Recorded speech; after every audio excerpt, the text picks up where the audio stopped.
Well, good evening, everyone, and welcome to our council meeting tonight, the 24th meeting of the 144th Council of the Corporation of the City of St. Thomas. Any disclosures of interest from any of the members?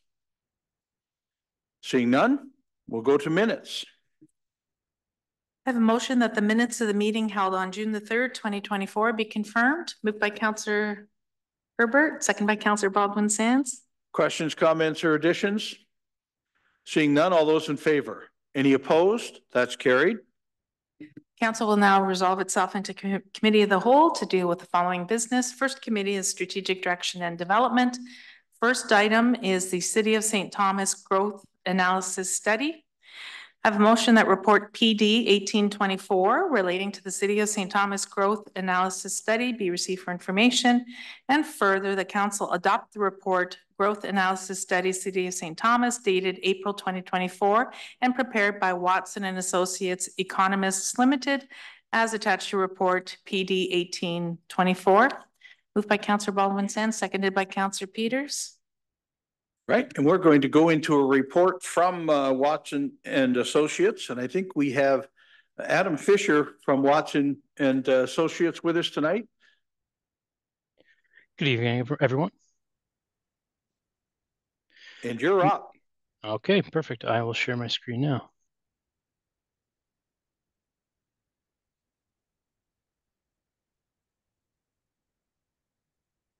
Okay, can you all see my screen?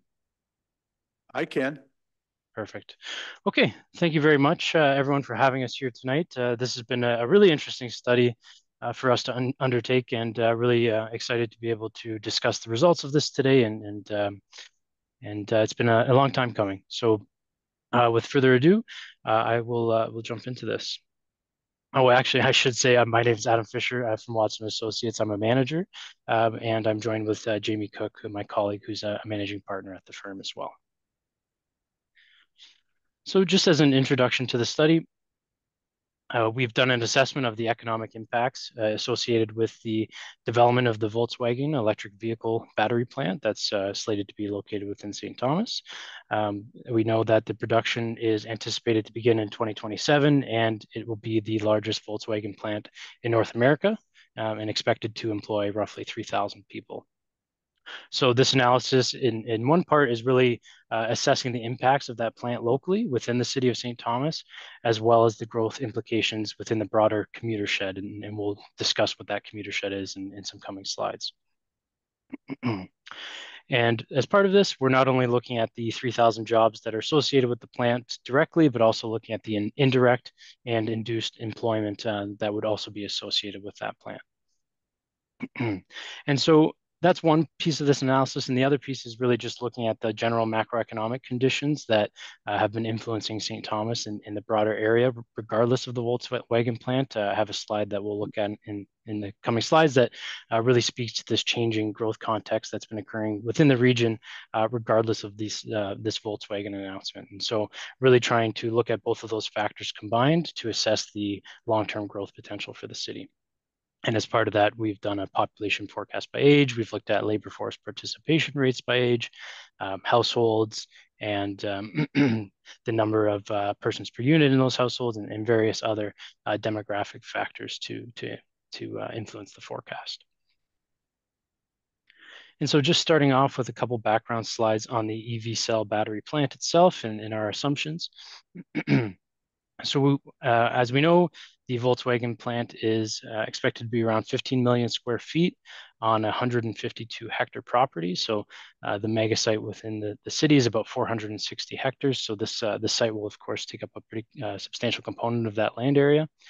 As noted, 3,000 direct jobs are anticipated to be located at the plant itself. And then in addition to that, we do anticipate, of course, indirect and induced employment to be associated with that. So when we say indirect, this is really the spin-off employment when we're looking at economic multipliers. So what jobs will exist kind of in that supply chain, if you will, to support the functioning of the EV battery plant itself, and whether that's in mining or mineral exploration, battery materials processing, battery components. There's many different opportunities along that supply chain.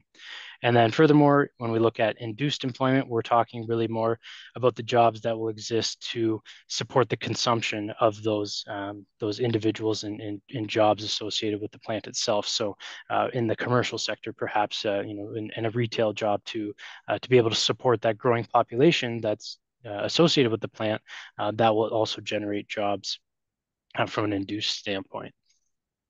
And so in total, we are forecasting about 14,000 jobs associated with the plant, about 7,300 indirect and 3,600 induced. And this really is looking at, if you will, one round of spinoffs. So we know the federal government has another set of numbers out there, and we believe that their spinoff calculations are on multiple rounds of impacts, if you will. So, for example, a mining community is put in place, and then there are jobs to support that mining community, and so on and so forth, in assessing those multipliers. But we're really focused on that kind of first round of multipliers, if you will. And furthermore, those broader impacts through our assessment would be felt most throughout the province itself rather than concentrated locally. So we really have been focused on the jobs within the commuter shed and specifically within St. Thomas, and so that's what we have on the next slide here. So of those total jobs that you just saw, we have our expectation for the St. Thomas commuter shed here. And by that, we mean really the Elgin County and the City of London. When we look at commuting data for those individuals commuting into St. Thomas for work, it really is those two large geographies. There's not a significant amount of commuting coming from elsewhere. And of course, there's many St. Thomas residents that are maintaining these St. Thomas jobs as well. So we've taken a look at that commuter shed to not only understand, how many jobs would be within St. Thomas, but roughly how many would be in that surrounding geography, because there is that ample opportunity for, as you can see, specifically around indirect employment growth in the supply chain, to have those jobs supported and in that Elgin County and City of London area specifically. And so in total, we are estimating about 77% of those commuter shed jobs would be located within the city of St. Thomas, which accounts to about 5,800 jobs. And when we're looking at that indirect employment, we really anticipate the indirect jobs within this commuter shed to be located around battery materials processing and battery components. So, for example, we don't see the mining of materials as being something that would be observed within the St. Thomas or the surrounding area. So, of course, these economic impacts are not just isolated to the commuter shed itself, but all throughout the province and federally as well, and perhaps even some impacts in the United States and beyond. And so with those numbers being said, we then dig into the St. Thomas forecast specifically to project the population, housing, and employment growth over the next 3 decades. And so on this slide, we have our employment forecast from 2024 to 2051. And as you can see, we are projecting quite a strong rate of growth over the next 3 decades at a rate of about 2% annually. And this represents nearly 16,000 jobs being forecast over the next 3 decades or so. As we stated in the previous slide there, we're estimating about 6,000 of these would be associated with the Volkswagen plant. So just over a third of that employment forecast being directly associated with the plant. And you can really see that when you're looking at the 5-year increments here with that significant spike in employment between 2026 and 2031 being attributed to the battery plant itself. And of this forecast, we of course predict that industrial employment will be the largest component of the growth, representing about just over half of the jobs forecast for the city over the next 3 decades. And of course, opportunities for other job sectors in categories such as commercial, institutional, work at home jobs, and no fixed place of work. But we really do see that industrial forecast as the driving force behind this total employment forecast. And I think one thing that's important to note through all of this is that While the battery plant is expected to generate new jobs for the city, there's also potential constraints regarding the amount of labor, or skilled labor, I should say, that could be attracted into the broader St. Thomas commuter shed from elsewhere into Ontario to essentially absorb these employment opportunities. As we know, the EV space is quite competitive across Ontario, so there is a finite amount of skilled labor that can fill these jobs, and so attracting the individuals and their families may lead to some potential competition for labor and could also displace employees from existing businesses that currently operate within the regional area.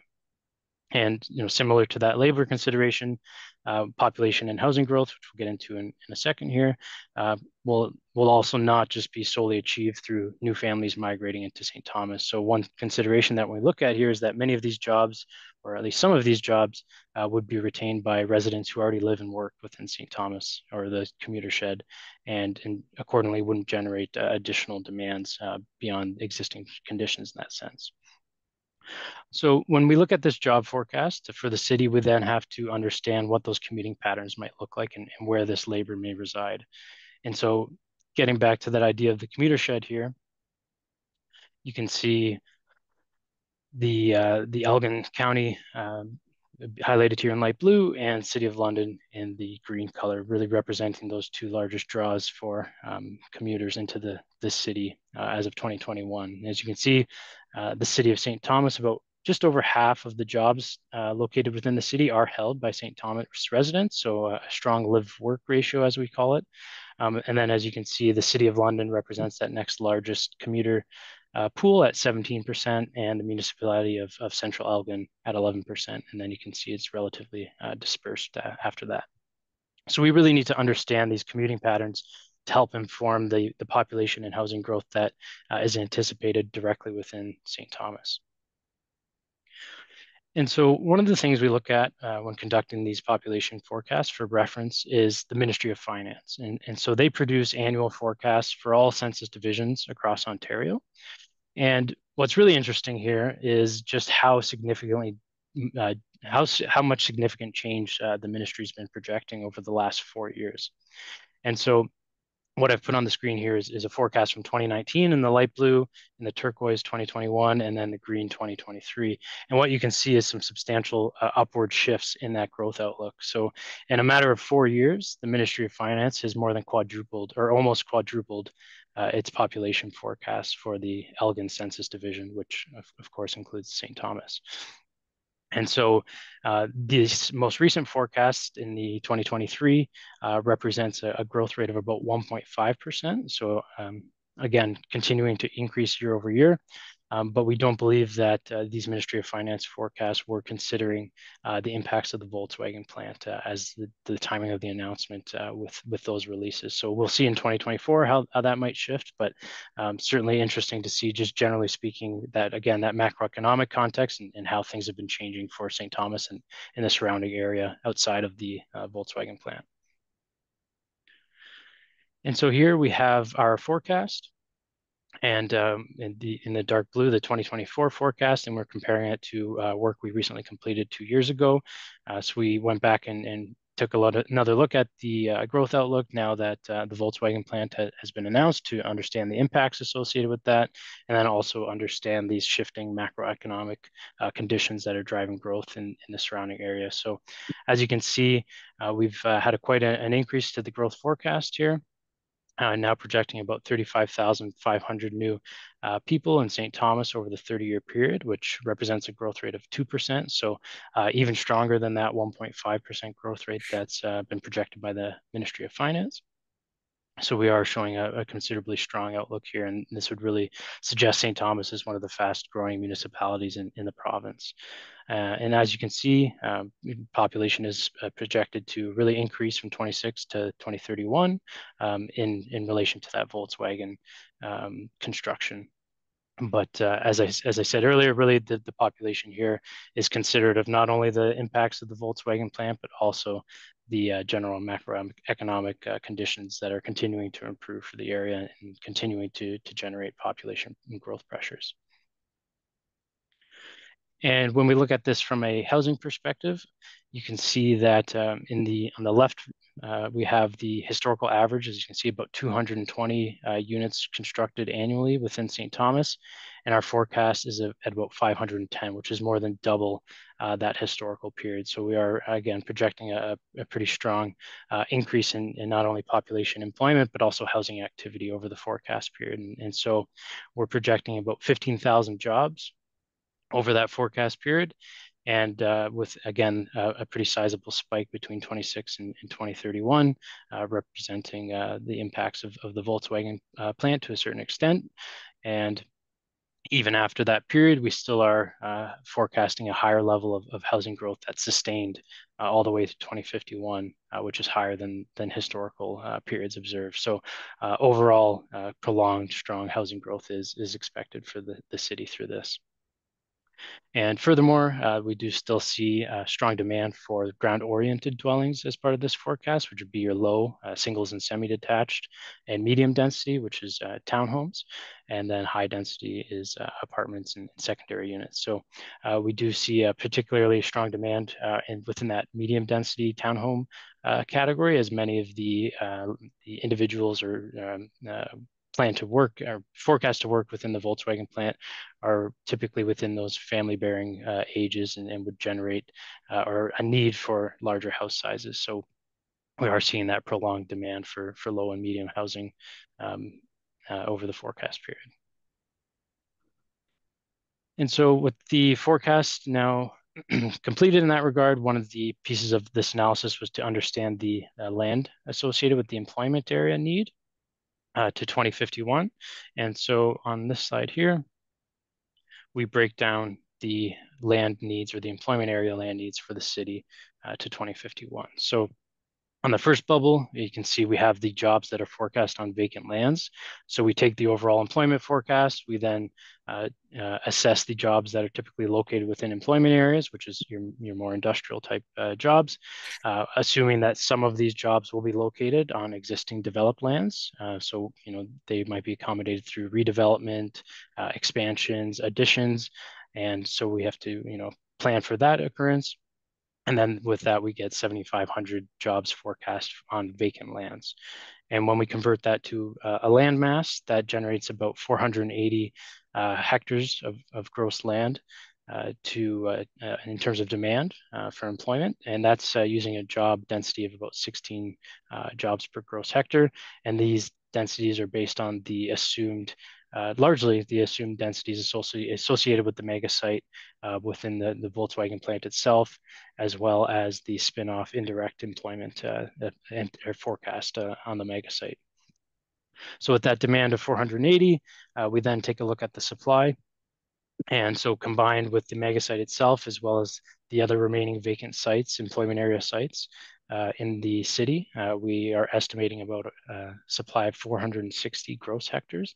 And as you'll see, there's a little footnote to specify that we are assuming that there will be a land vacancy factor over the forecast horizon, which essentially speaks to the idea that while there are these, a wealth of vacant lands available, typically when we're doing these forecast exercises, there are some factors that limit all of that employment, vacant land being absorbed over the horizon, whether it be landowner willingness or constraints, land configuration issues. So just to account for things like that, we apply that contingency.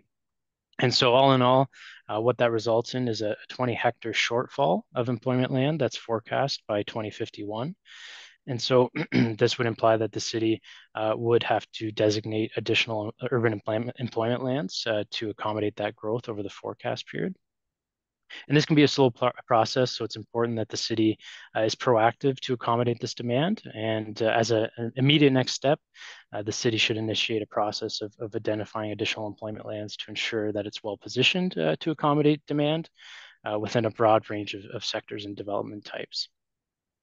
And identifying additional employment lands within the city would involve a review of intensification opportunities. So again, those additions, expansions, redevelopment to increase the utilization of existing sites, but it also may further require the expansion of the city's corporate boundary in the future. So it's, as part of this initiative, it's recommended that this land supply and demand is regularly monitored to ensure that the city does have an adequate supply of employment land to accommodate long-term demand. And so finally, to conclude, under this forecast, the city is anticipated to increase from 44,000 to 79,500 people, which will require approximately 15,300 new dwellings to be constructed between 2021 and 2051. And this growth forecast is again considered of that idea that there will be competition for labor, displacement, and some of these jobs being captured by individuals that already reside within the St. Thomas commuter shed. And so based on the demand and supply of vacant employment area land, we're forecasting there'd be a shortfall of 20 hectares of developable employment land by 2051. And so as mentioned on the last slide, it's important the city starts to plan for this process now. And so given the increased pressures for growth, we would recommend that the city continue to build on its monitoring frameworks to ensure that these growth forecasts, housing targets, and land supply are continually reviewed on an ongoing basis. So with that, that concludes my presentation, and happy to answer any questions you might have. Thank you very much for a very detailed presentation. We'll ask for questions. Councillor Baldwin-Sands first. Thank you. I have a question and then I have a comment.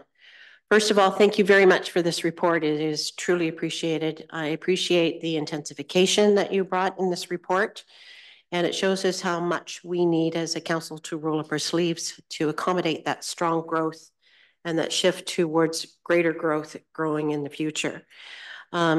How are we going to get this message out to the public? Because normally what the public does see, besides your show on the Mayor's Update, which is great material for the Mayor's Update, but aside from that, and besides the signs that we have introducing the population of the city of St. Thomas, how else are we going to get this message out? And I just throw that, and then I have a second question.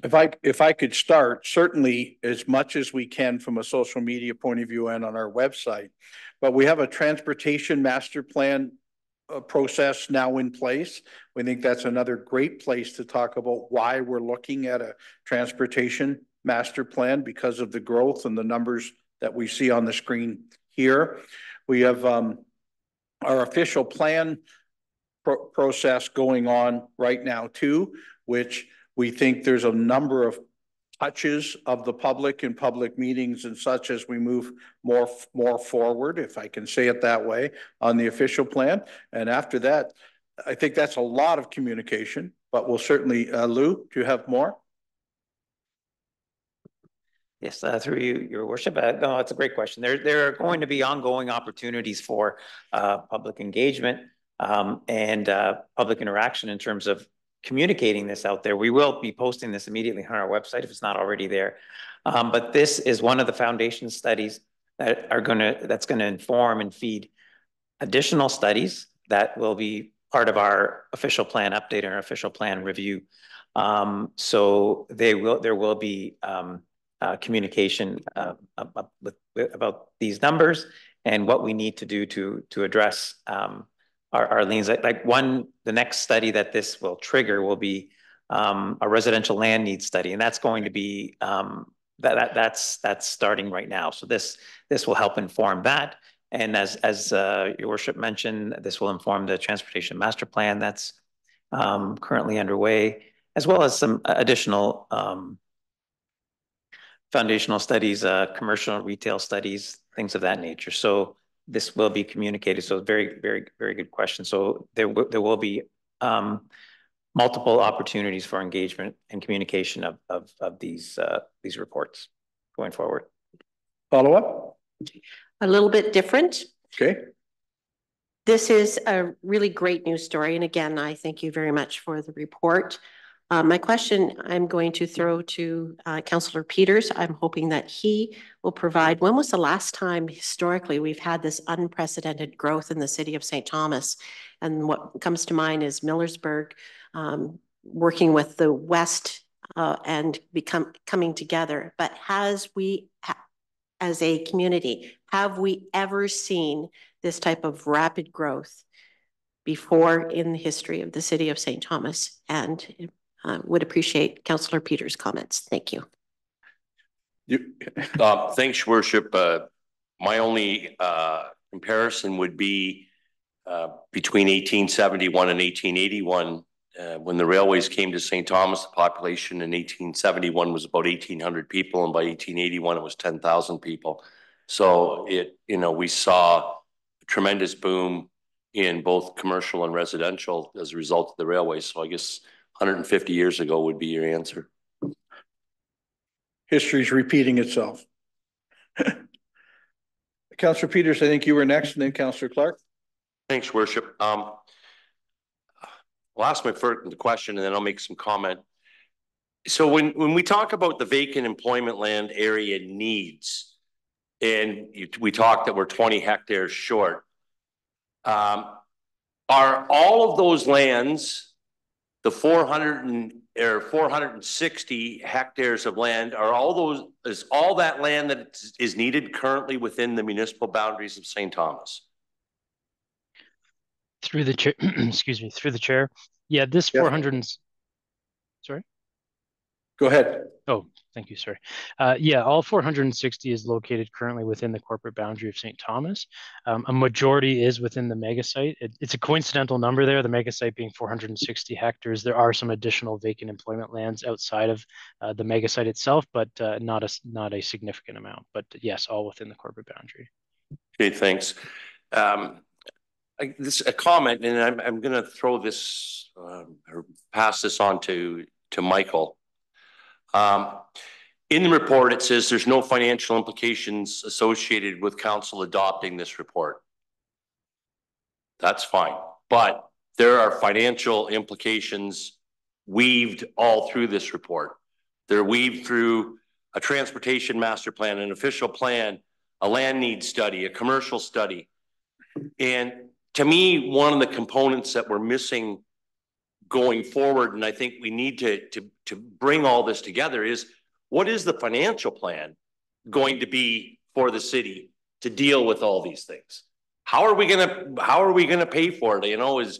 I trust that growth is going to pay for growth, right. But we're not even looking at the infrastructure requirements, the educational requirements, the healthcare requirements, recreational requirements, the commercial needs that are going to have to come out of this, and we don't even look at the impact on Elgin County in this. We're focusing in on our own impact, but I look at the agreement that we just made with Central Elgin. That's going to eat up part of our reserves of infrastructure.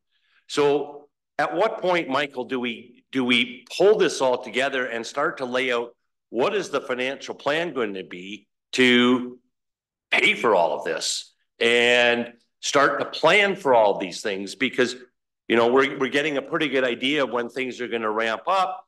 We've got to start working now to be ready to go in 3-4 years time. So where are we at? How are we going to pay for all of this? City Manager, I'm throwing that one to you. Thank you. Thank you, Your Worship.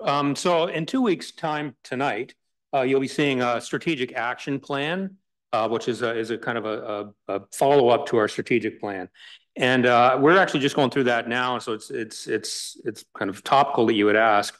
And one of the items that I'm going to be putting into that is that once we've done all these exercises, transportation master plan, once our land needs assessment is done, once our population projections are complete, and once the financial matrix is completed for the Yarmouth Yards Business Park, we're going to propose to do what I would call a master 20-year financial plan for the municipality.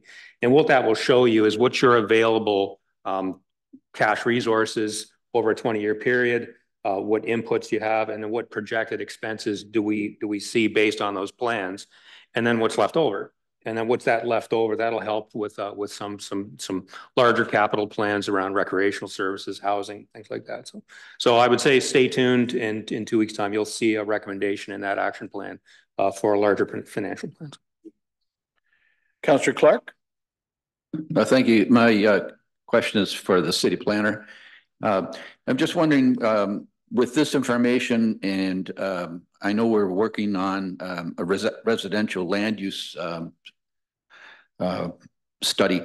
What are the timelines for those studies, and how soon can our settlement areas 2 and 3 be ready to get developed? Mr. Pompili? Yeah, through your worship to the councilor's questions. Our current OP review is underway, where throughout this calendar year, we're going to be undertaking the foundational studies that will help inform that, and hopefully we'll have something before council, I'm hoping by this time next year or sometime in 2025, that'll establish what our new official plan will look like, and it'll identify our growth areas, our growth targets. And that'll be informed through this study and some of those other studies. So we will have that for you as well. As far as areas 2 and 3, that's on our agenda tonight too, to formally bring those lands into our settlement area and identify them for future growth.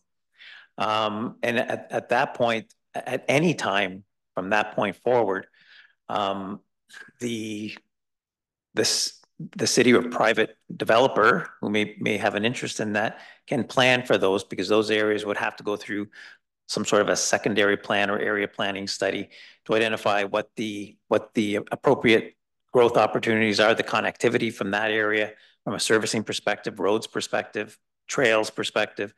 So that is a little further longer term, probably within a 2, 3, 4, 5 year period. So those studies will be going forward.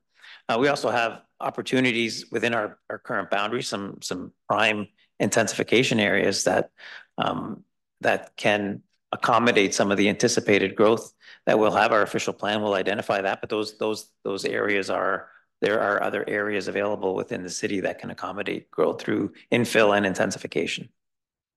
Go ahead, Councillor Clark.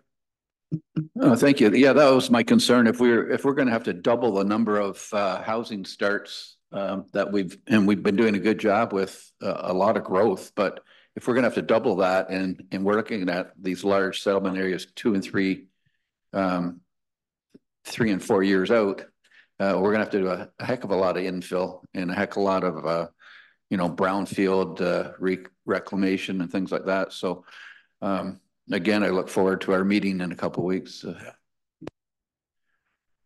Anything further on that? Just to follow up, Your Worship, I apologize. I left out, we will be bringing forward, probably by the next council meeting, Northwest Area 1 is coming in, and there'll be some significant growth and infill opportunities through that development as well. And that'll be presented to council in the coming weeks. Councillor Herbert. Thank you, Worship. Thank you very much for the report. I really find it interesting that we can project to 2051.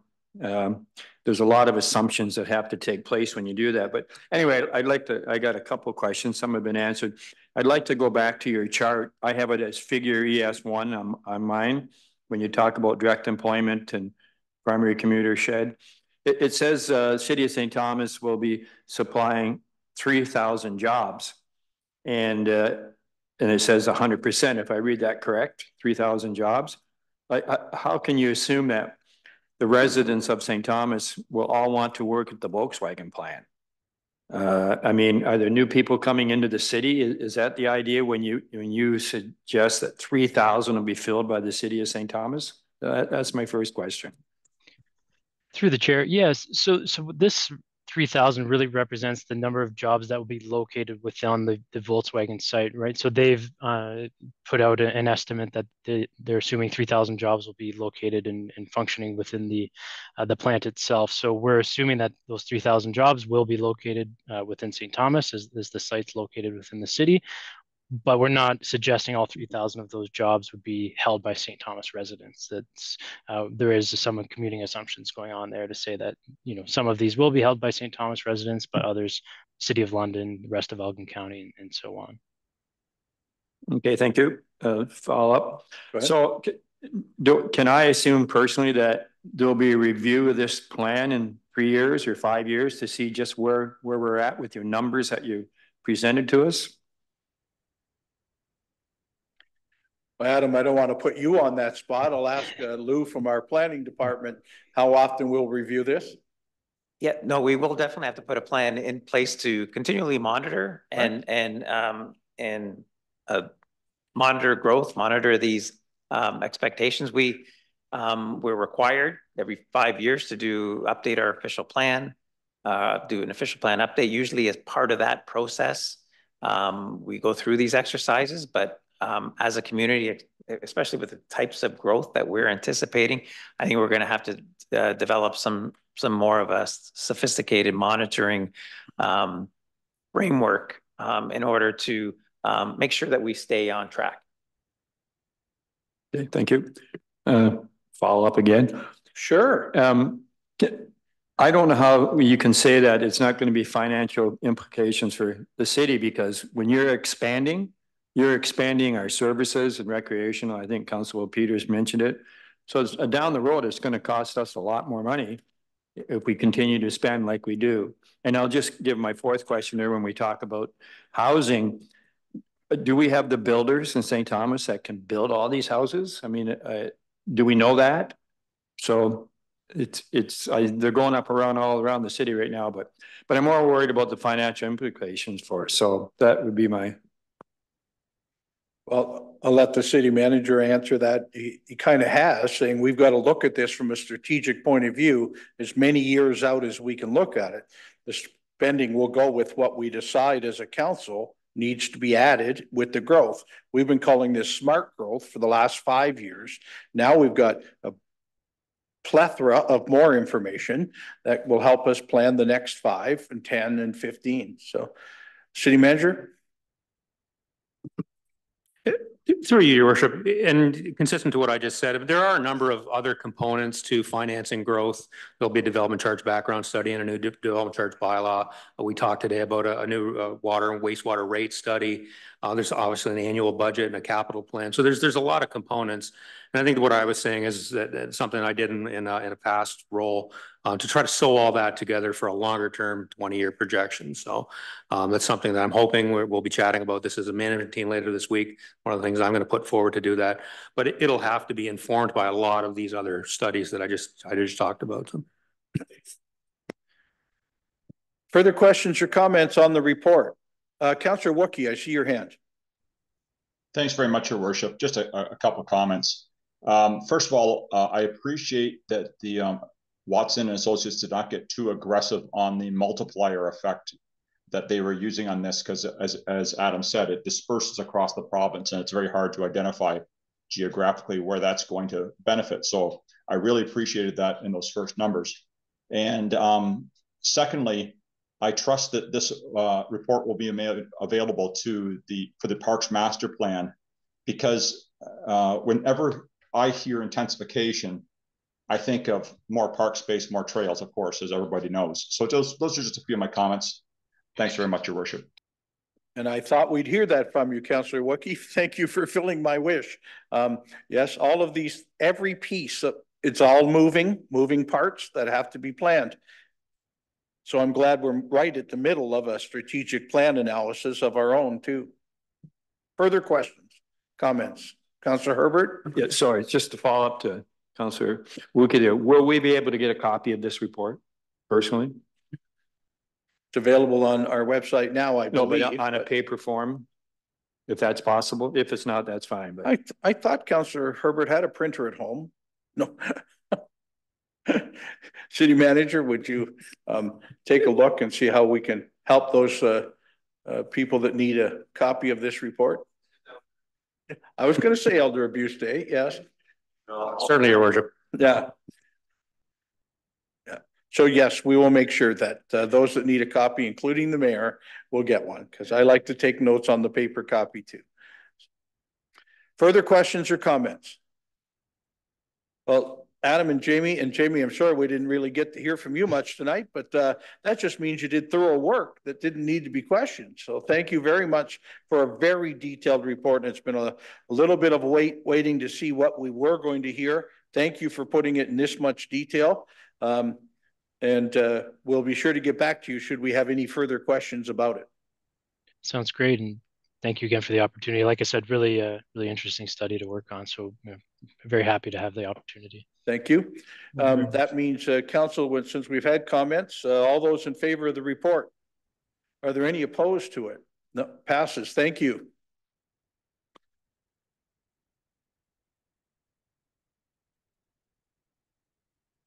And the next item, thank you for joining us tonight. Next item relates to Area 2 and 3 follow-up report. I have a motion that report PD 1924 relating to areas 2 and 3 follow-up be received for information. Moved by Councillor Clark, seconded by Councillor Kohler. Questions or comments? I know Mr. Pompili already did address this, that we will now need to move 2 and 3 into our settlement area, maybe even a quicker fashion because of this report, but we're on the right path, I take it. Questions or comments? Seeing none, all those in favor? Any opposed? Carried.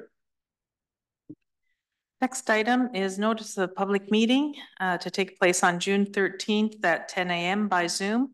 Received from the Committee of Adjustment regarding an application for a minor variance by 1767158 Ontario Inc. and Donald B. McCaig to permit one tandem or stacked parking space at 32 Gladstone Avenue. Councillor Peters on that? Can someone explain what a stacked tandem parking space is? Starts to make me think of New York City where elevated cars. Elevated parking garages. Mr. Pompili, what will the Committee of Adjustment be hearing? Yeah, through your worship. Yes, no, good question. So tandem parking is just basically, right now the bylaw does not permit tandem parking, but tandem parking is basically one vehicle behind the other. So you can get 2 spaces on with one vehicle directly behind the other. Typically our parking requirements are that the vehicles have to have each direct access to the road. So this is the only way that this property can accommodate 2 spaces by allowing one to be to allow tandem parking to occur here. Councillor Clark, did you have a question too? I had the same question. Well, I have a bit of a follow-up to it. Lou, does this change our parking bylaw? Or it's asking for an exception to it? Yeah, by way of a minor variance, it's asking for an exception or relief to our requirements in our bylaw. So this is just a one-off to deal with this property. All right, thank you.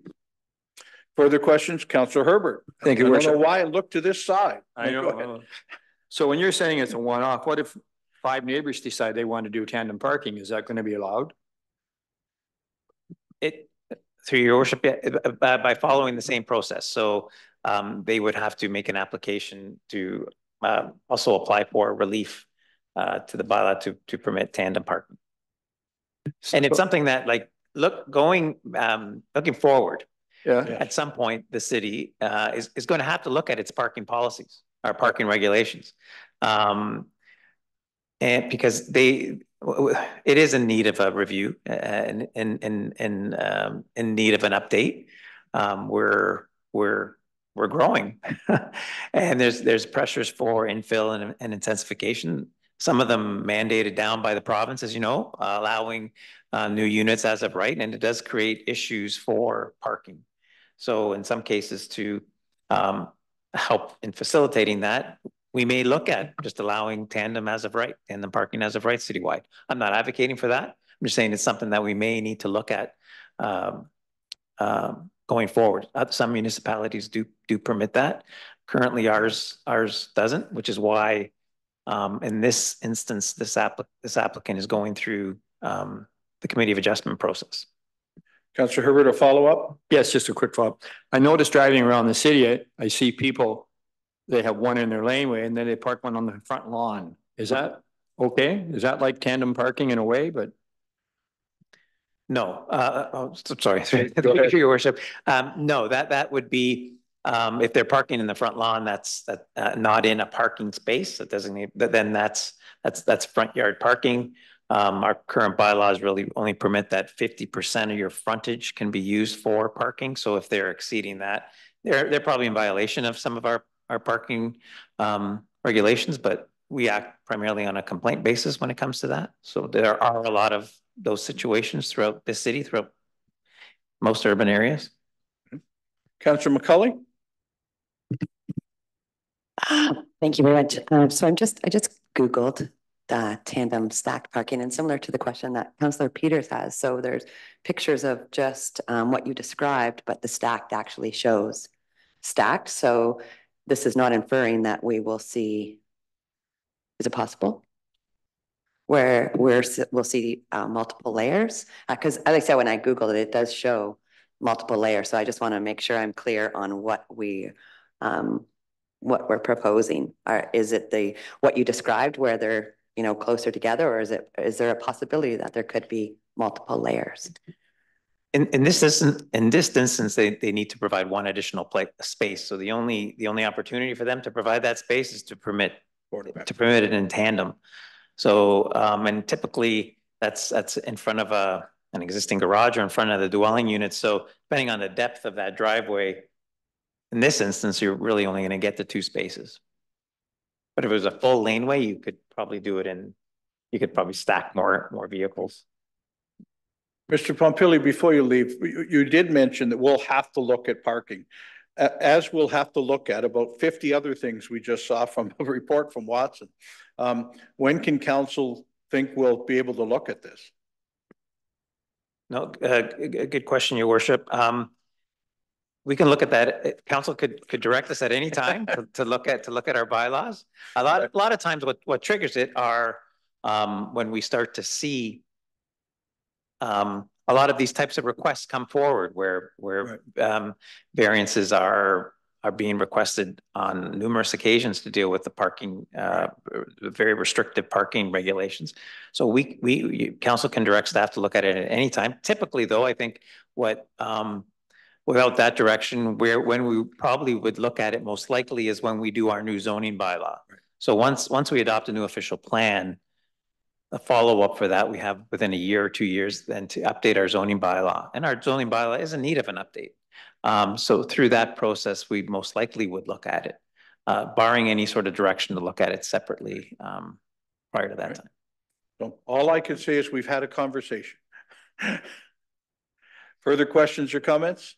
Seeing none, all those in favor, or this is a committee of adjustment. We're not even voting on it. Just for information, Your Worship. Yes. Unless there are any further items for this committee, we'll now move into community engagement and services. First item relates to Pollinator Week and the lighting of the Jumbo Monument. I have a motion that report PRF 1724 relating to Pollinator Week, lighting of Jumbo, be received for information, and further that the Jumbo Monument be lit in yellow and black from June 17th to 23rd, 2024 in recognition of Pollinator Week. Moved by Councillor McCauley, seconded by Councillor Baldwin-Sands. Questions or comments? Councillor Baldwin-Sands. I was so pleased to see this article because we've been really emphasizing a lot of our pollinator pathways throughout the community, and I thank staff for bringing this forward. And I note that Adrian Griffin is on the line. I was hoping to have her expand a little bit upon the Wild Wisdom event that's going to be happening as part of this report on June 21st at Pinafore Park between 10 to 12, including how to register, because it talks about it being on the tourism website. I was hoping that there could also be something on the city website that could link to the tourism website, because I've heard that and know that this program was very popular, and this is part 2 of 4. So would like to hear directly from Adrian Griffin, please. Please. Adrian, love to have you share with us Pollinator Week. Thank you, Mayor Preston, and through you to Councillor Baldwin-Sands. I can certainly look into having that connected to the city website. I've been working closely with Megan and Tourism to get this event exposed through the community, and she's putting it on social media, and we are working with her as well, so I can ask her to do that. This is, like you said, the second of 4 events that we're doing just to highlight the importance of pollinators in the community. Naturalized areas really become a hot topic at this time of year. with residents who really love them or don't so much. So it's a good opportunity for them to come out and connect with staff. Staff are going to walk around the Lake Margaret area and focus on points such as the bat boxes that we've installed, the areas that we have reduced the invasive species and we've planted native species instead.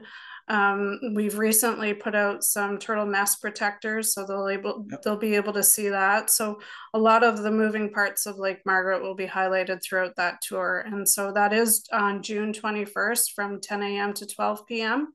And it will be hosted by Matt Robinson, the gardener with the City of St. Thomas. Excellent. Councillor Baldwin-Sands, follow up. Thank you. Just a quick follow-up. And you also are going to talk about some of the relationship building you've been doing with KCCA. Could you talk a little bit about that, please? Yes, we can do that as well. And like I said, KCCA was very generous in helping out the City of St. Thomas with the removal of the invasive species around Lake Margaret with a $25,000 grant that was received last year. Along with, we've done a number of tree and shrub plantings along the North Shore and the South Shore to help with erosion. And we're going to continue to work on that. So we do have a very close relationship with KCCA in that area and around St. Thomas as well. Great. Councillor Peters, did I see your hand? Thanks, Worship. While you're on here, Adrian, thanks for the report. I had a new neighbor move into my neighborhood this weekend. A beehive. It's going to be 3 stories high eventually, but it's only 1 story high right now. Do I have anything to fear or be concerned about with my new neighbors? And I mean that sincerely. It was a kit that was purchased, and you know, in next year, this hive is going to be producing honey. Do I have anything to worry about? I love having the pollinators there, but. Through you, Mayor, to Councillor Peters, I would think that you would invite your new neighbors to stay around. I know you're really close to the community garden, so that's going to help out with, you know, pollinating those plants. And as well, I mean, those bees are really focused on making honey and protecting the queen. So I would say that there shouldn't be any issues. We are mainly concerned if there's any wasps around, but we deal with those in the fall. And so we like to leave the honeybees to do what they're there to do. Okay. On Pollinator Week and lighting of Jumbo, all those in favor? Any opposed? Carried. Your Worship, unless there are any further items for this committee, we'll now move into infrastructure and civic operations. The first item will receive a verbal update from the Director, Parks, Recreation and Facilities regarding a request to place bulk toy vending machines at the Joe Thornton Community Center. Mr. Bray.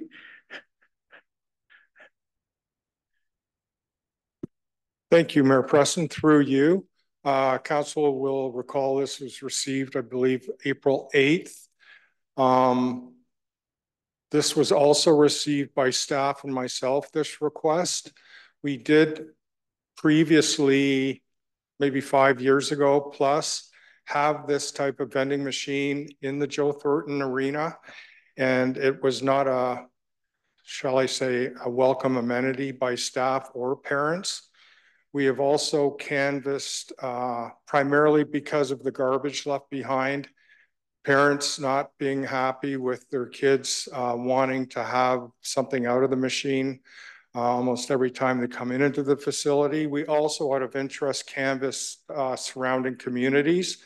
Of the ones that 4 did respond, none of them welcome these or have contracts for this type of vending machine either. We also, as a courtesy, reached out to our primary user groups. Our 2 primary user groups, the St. Thomas Figure Skating Club and Minor Hockey, both requested that we do not install these type of vending machines in the facility. Okay. So that's the decision we will make? That's correct. Okay. Is this something we have to vote on, or that's just a decision? I think that's up to It you. was a staff update. It's for information. Great. And no, we will not be proceeding. Perfect. Thank you, Mr. Bray.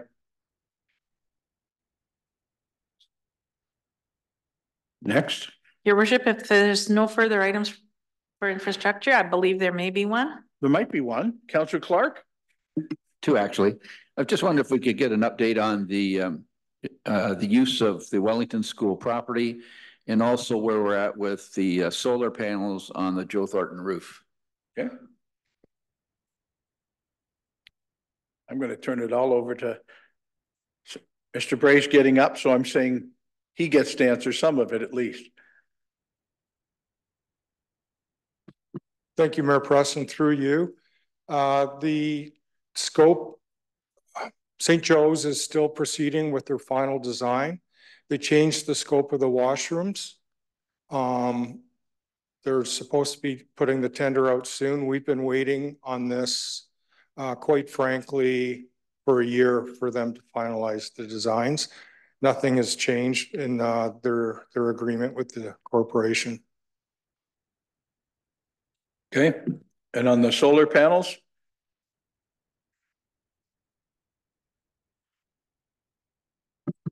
Through the mayor to Councillor Clark, the RFP for that installation will be with the procurement office in the next couple of weeks to find a vendor to supply and install. Okay. Further topics under this committee? Seeing none? We'll now move into corporate governance and administration. First item relates to the 2024 final property tax rates. I have motion that report TR 0824 relating to the 2024 final property tax rates be received for information, and further the council authorize the preparation of bylaws to establish the 2024 property tax ratios and the 2024 property tax rates. Moved by Councillor Kohler, seconded by Councillor Clark. Questions or comments? Seeing none, all those in favor? Any opposed? Carried. Next item relates to the Ontario Municipal Employees Retirement System, a participation bylaw update. I have motion that report HR 0324 relating to the OMERS participation bylaw update be received for information, and further that effective June 30th, 2024, council enact the new OMERS participation bylaw to confirm and authorize continued participation in the OMERS primary pension plan and the retirement compensation arrangement for the OMERS primary pension plan, each as amended from time to time of the employees of the corporation of the city of St. Thomas, and further that bylaw 8362 and any amendments thereto also be repealed. Moved by Councillor Herbert. A second by Councillor Clark. Questions or comments? Seeing none, all those in favor? Any opposed? Carried.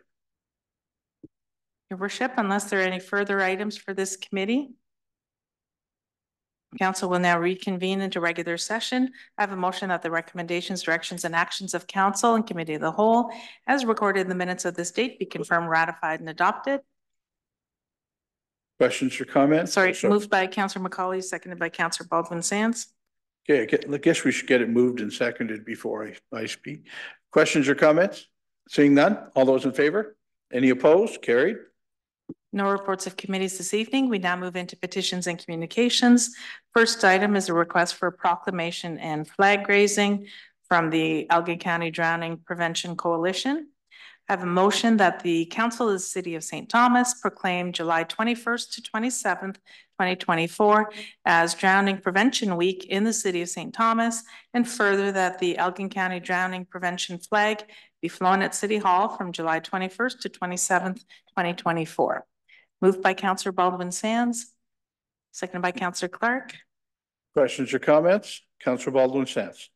Thank you. I applaud both Briar and Mary Kate for bringing this forward to our attention and fully support having the Drowning Prevention Week recognized in the city of St. Thomas. I've taught swimming for over 50 years and over 8,000 swim students, and to have it recognized in the community, especially when we are in a province with over 250,000 lakes, people wanting to swim during the summer months without the proper tools in order to swim. So I fully applaud this and thank you again to Mary Kate and Briar for bringing this forward. Further questions? Seeing none, all those in favor? Any opposed? Carried. Next request is for a proclamation, flag raising, and jumbo lighting from Big Brothers Big Sisters of St. Thomas Elgin. I have a motion that the Council of the City of St. Thomas proclaim September 9th to 15th, 2024 as Big Brothers Big Sister Month in the City of St. Thomas, and further that the Big Brothers Big Sisters flag be flown at City Hall from September 9th to 15th, 2024, and further that the jumbo monument be lit in teal color from September 9th to 15th, 2024. Moved by Councillor Herbert, second by Councillor Kohler. Questions or comments? Seeing none, all those in favor? Any opposed? Carried. Next item is a copy of a letter addressed to Premier Ford from the municipality of Callander regarding the resumption of property value reassessments. Final item under petitions is notice received from Shane Rietzma, our Manager of Development and Compliance, and Kevin Jones from Paradigm Transportation Solutions Limited of a project open house relating to the St. Thomas Transportation Master Plan refresh to be held on June 25th from 4 p.m. to 7:30 p.m. at the St. Thomas Elgin Memorial Center Auditorium at 80 Wilson Avenue. Your Worship, unless the members have any items under petitions, we'll now move into unfinished business of council. And Your Worship, seeing no items, we'll now move into new business of council. Councillor Herbert, you're first. Thank you, Worship. I just wondered if there's an update on the animal shelter. We're moving into June and almost July. I'd be happy if you tell me they've already started to dig because I haven't been out there for a while. Mr. Bray. Thank you, Mayor Preston. Through you to Councillor Herbert, I wish I could tell you that, but I can say we received the final package today. So we're doing the review and we hope to tender it within the next week or so. Perfect. Thank you. Other new business? I have two items. One was a very successful fundraiser for Family and Children's Services called Lemonade Day on last Saturday, and all around town there was lemonade stands set up, and I understand it was a excellent day for all those involved, and I know that Councillor McCauley ran her stand so well that they made lots, so it's great. On top of which, I was at FCM in Calgary last weekend, and wanted to share that as our first visit to FCM, we were very well accepted and had a very good time making new friends and meeting old friends. And I will share with each of you as I can all the different motions that passed and different things that happened at FCM. But it was really quite a good time, except for the water main break in Calgary that caused some of us to really question what our water use is like. So it's really quite a unique and a very large water main break. So, and that was my weekend. Yeah, that's all. No more? Your Worship, seeing no further items, we'll now move into bylaws. I have a motion that leave be granted to bring in the bylaws. Moved by Councillor Peters, seconded by Councillor Clark. Questions or comments? Seeing none, all those in favor? Any opposed? Carried. I have a motion by Councillor Peters, seconded by Councillor Clark, that the bylaws be now read a first time, referred to Council and Committee of the Whole, and read a second time. Questions or comments? Seeing none, all those in favor? Any opposed? Carried. First bylaw, please. First bylaw is a bylaw to confirm the proceedings of the council meeting held on June 10th, 2024.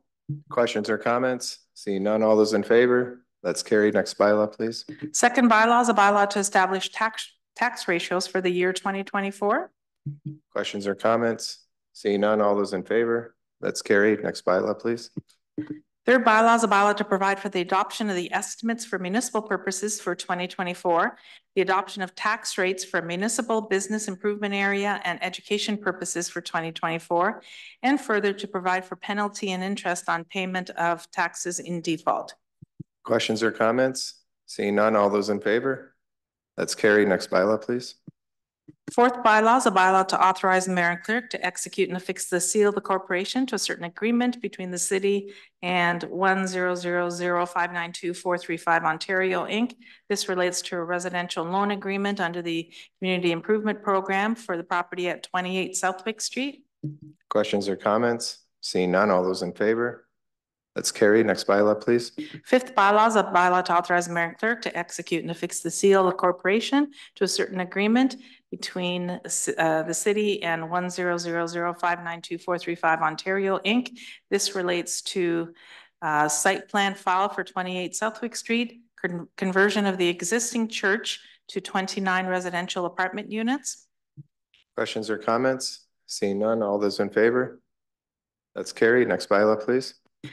Sixth and final bylaw is a bylaw to adopt official plan amendment 110 to the City of St. Thomas official plan.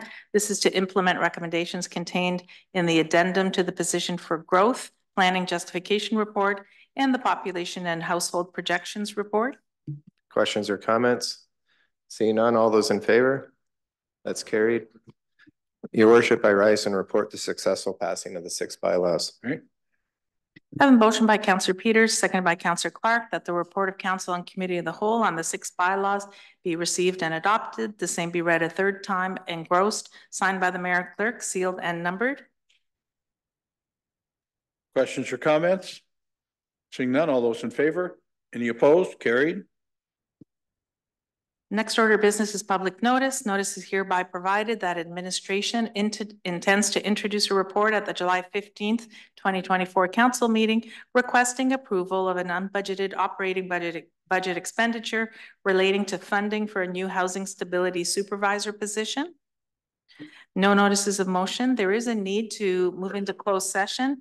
I have motioned that this meeting be closed to deal with a proposed or pending disposition of land. Moved by Councillor Baldwin-Sands. Seconded by Councillor Kohler. Before we vote on the notice to close the session, same as we say each week, we will be going into closed session. We'll only rise from closed session to come to public session and adjourn. So thank you all for joining us tonight, and all those in favor. Any opposed? Carried.